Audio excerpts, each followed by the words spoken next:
yang di Madura Pamekasan digerebek massa.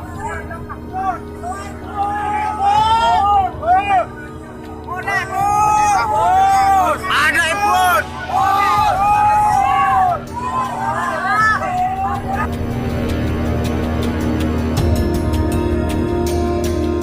Pak Mahfud berlebihan lah menurut saya, masa takut sama Rizik Syihab gitu. Tetapi tidak penting itu. Pernyataan dia kan selalu begitu sejak dulu. Bahkan mengatakan pemerintah ini ilegal, pemilu ini curang dan sebagainya. Ratusan warga Pamekasan, Madura datangi rumah Mahfud MD siang ini.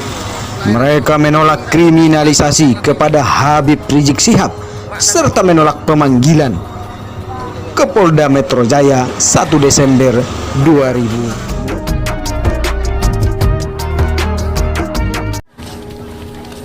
Sambil mak laku repot ben Habib Rizik polisi, mata andi laku lain pula. Betul sih. Mak nak karo aku ngurusin Habib Rizik setong saya urus. Masuk. Video viral, rumah Mahfud MD yang di Madura digerebek warga, tidak terima pemanggilan Habib Rizik. Viral video massa umat Islam warga Pamekasan Madura menggeruduk rumah Menko Polhukam Mahfud MD yang berada di Pamekasan Madura Selasa 1 Desember 2020. Warga Pamekasan tidak terima atas pemanggilan Habib Rizik sama kepolisian, ujar seseorang dari video yang tersebar viral di media sosial. Mereka menilai pemanggilan terhadap Habib Rizik hanya cara pemerintah untuk mengkriminalisasi ulama. Dalam video massa berteriak, "Emput, emput, emput." Seperti diketahui, hari ini Selasa 1 Desember 2020, Habib Rizik dipanggil pihak Polda Metro Jaya terkait tudingan kerumunan di acara pernikahan putri Habib Rizik.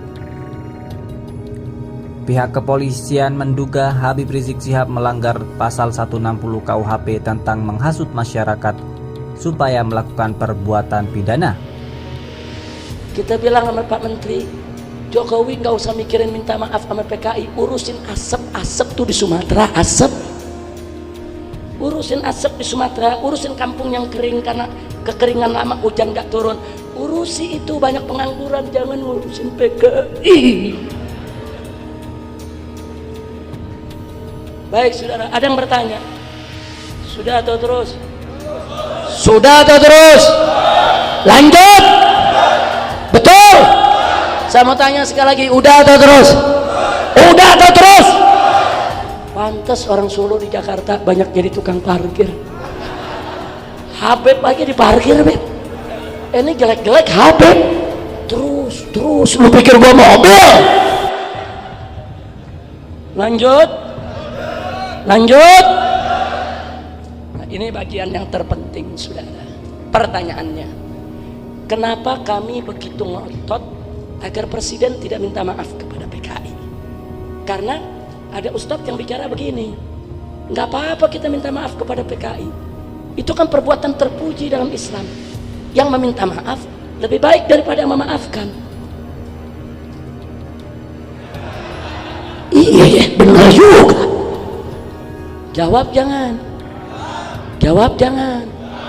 Saudara, kalau pribadi kita saling memaafkan, soal PKI tidak ada masalah. Tapi kalau kepala negara minta maaf atas nama negara, itu ada implikasi hukum dan politik, saudara.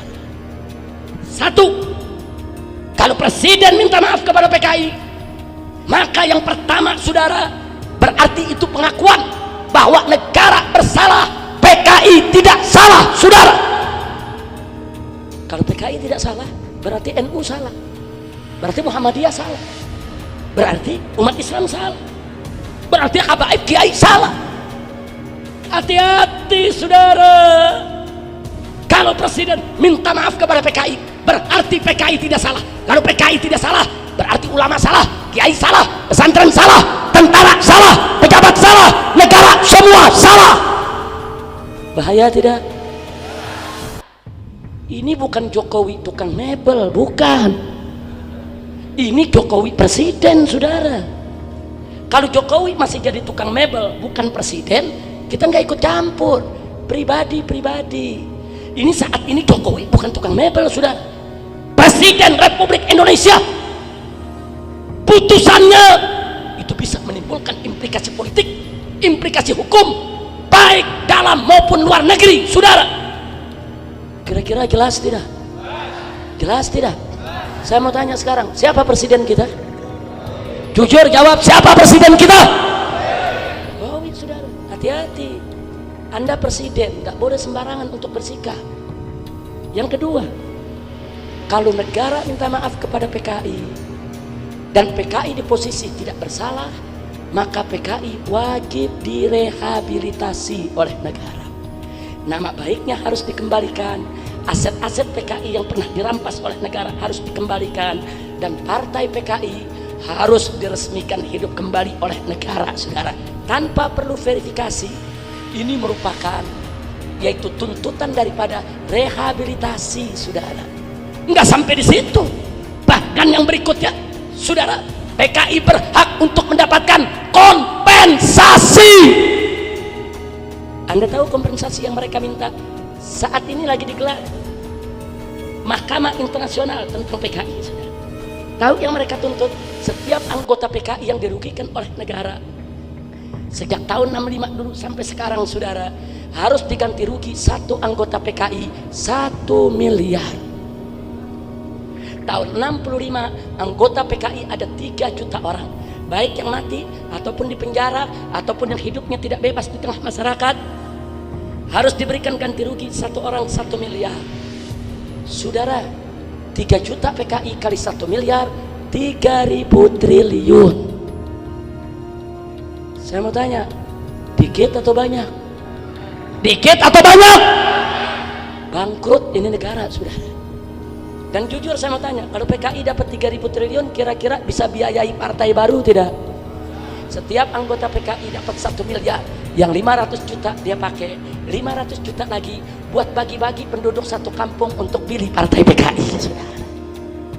Jujur, orang kita masih banyak gak dikasih 50.000, 100.000 terus milih partai, saudara? Jujur, banyak tidak? Banyak tidak?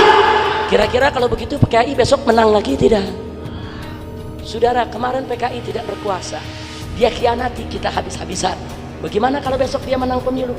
Bagaimana kalau dia kuasai legislatif, yudikatif, dan eksekutif, saudara? Hati-hati, saudara. Nggak sampai di situ. Ini juga masalah penting.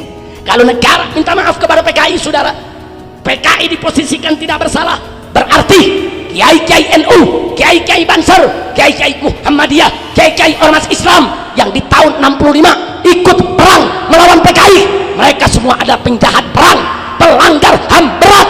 Mereka semua harus diseret ke pengadilan hak asasi manusia karena melakukan pembantaian terhadap PKI. Kurang ajar.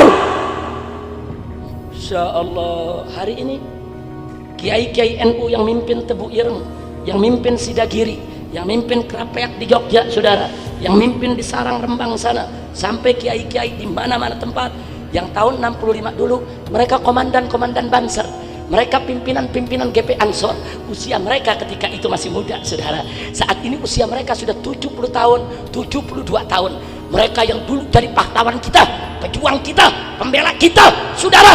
Tahu-tahu besok kiai-kiai NU, kiai-kiai Muhammadiyah, kiai-kiai Masumi semua mau diseret ke pengadilan hak asasi manusia sebagai penjahat perang. Kurang ajar. Saya mau tanya semua yang ada di sini, apa Anda rela besok para ulama, para kiai kita diseret sebagai penjahat perang?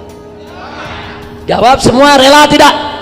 Saya mau tanya, yang salah NU atau PKI? Yang salah Muhammadiyah atau PKI? Yang salah kiai atau PKI? Yang salah habaib atau PKI? Yang salah tentara atau PKI? Yang salah negara atau PKI? Nah begitu saya mau tanya sekarang, kalau besok kiai-kiai kita dijadikan penjahat perang, rela tidak? Rela tidak? Siap bela Islam? Siap bela ulama kita? Siap bela kiai kita? Siap bela habaib kita?